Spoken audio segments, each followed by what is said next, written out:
حضرت عمر فاروق خطبہ دے رہے تھے.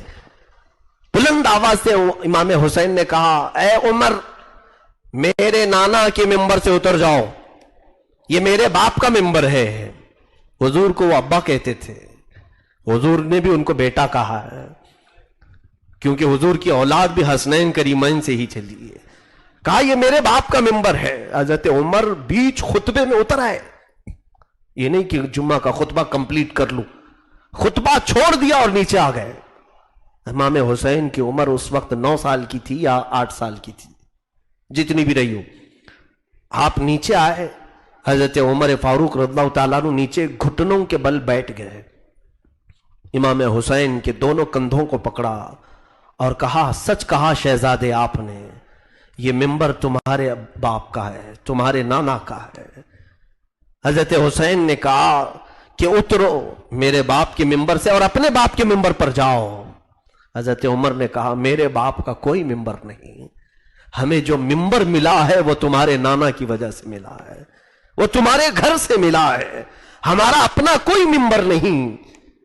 تب امام حسین نے کہا اچھا تمہارا کوئی ممبر نہیں, میرے باپ کی ممبر سے بولنا ہے پھر بولو. حضرت عمر پھر کھڑے ہو گئے. یہ بتانا تھا لوگوں کو کہ اے لوگوں عزت جو کچھ بھی ہے وہ رسول کے گھر سے ہے, یہاں سے رشتے مضبوط رکھو, یہاں سے اپنی عزتیں تمہاری کائنات میں چھا جائیں گی اور اس گھر کو چھوڑ کر کے تمہاری کوئی عزت نہیں ہے. آج جو لوگ سوچ رہے ہیں کہ میں نام چھپا دوں, آئیڈینٹی چھپا دوں, شناخت چھپا دوں تاکہ لوگ میری عزت کرنے لگ جائیں, اور مارے جاؤ گے اور ختم کیے جاؤ گے. حضور پاک صلی اللہ تعالیٰ علیہ وسلم کی نسبت سے ہی حضرت عمر کے پورے اعمال تھے. دیکھیں آپ بیت المقدس جب فتح ہوا تب کیا حالات تھے. سیدنا عمر ابن خطاب رضی اللہ تعالیٰ عنہ کو ابو عبیدہ بن جراح رضی اللہ تعالیٰ عنہ خبر دیتے ہیں کہ آپ تشریف لائے بیت المقدس میں, آپ کے ذریعے سے نماز شروع ہوگی. حضرت عمر چل پڑے اپنے غلام کو لے کر کے, اور وہ بھی کیا شان ہے امیر المومنین کی, عدل, مساوات, انصاف میں ایسا کوئی کر کے دکھائے ہمیں. حضرت عمر کے ساتھ ایک سواری ہے, ایک گھوڑا یا ایک خچر.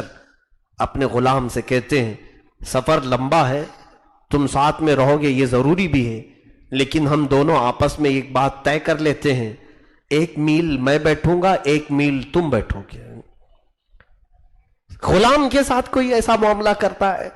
سیدنا عمر فاروق نے یہ کر کے دکھایا, اور 1 میل آپ گھوڑے پر سوار ہوتے, ان کا غلام رسی پکڑ کر کے چلتا. 1 میل ہوتے ہی آپ اتر جاتے اور غلام سے کہتے اب تو بیٹھ, میں رسی پکڑ کے چلتا ہوں. کیونکہ خدا کا خوف بھی اتنا دل میں تھا.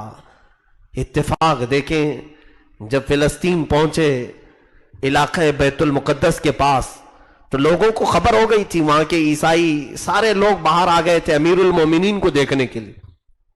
لوگ بہت سارے اس وقت شہر میں نام تو سنے تھے امیر المومنین کا, دیکھا نہیں تھا, سب باہر آئے. اتفاق ایسا کہ اس وقت گھوڑے پر سوار ہونے کی باری غلام کی تھی. غلام بیٹھا ہوا تھا اور آپ رسی پکڑ کے چل رہے تھے. تو لوگ جیسے ہی آئے سبوں نے امیر المومنین کو پکارا, کہا عمر ظاہر ہو گئے, اور آپ کی تعریف میں لوگ بولنے لگے اور اسی غلام کی طرف بڑھنے لگے. سارے لوگ دیکھا نہیں تھا.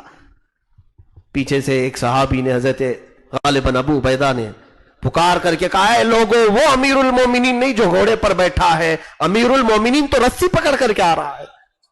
لوگوں نے کہا کیا امیر المومنین غلام کی رسی پکڑ کے بھی آتے ہیں؟ کہا یہ ایمان والوں کا امیر ہے, اس نے عدل سے پوری دنیا کو بھر دیا ہے. حضرت عمر فاروق رضی اللہ تعالیٰ عنہ کو اس وقت جب یہ پکارا گیا امیر المومنین, آپ کی عزت بلند ہو, آپ کی عزت بلند ہو, جیسے نعرے لگتے ہیں, آپ رونے لگ گئے. سارے لوگوں کو جمع کیا اور ایک اونچے ٹیلے پر کھڑے ہو گئے. کہا اے لوگوں آؤ میں اپنی حقیقت تمہیں آج بتا دیتا ہوں. مجھے آج تم لوگ اس حالت میں دیکھ رہے ہو, آؤ میں آج تمہیں اپنی حقیقت بتا دیتا ہوں. یہ اس وقت کی بات ہے جب عمر فاروق کی حکومت جانتے 36 لاکھ مربع کلومیٹر پر تھی. 36 لاکھ اسکوائر کلومیٹر پر تنہا مالک تھے آپ. آپ کا روب و دبدبہ چلتا تھا, آپ کے احکام نافذ ہوتے تھے.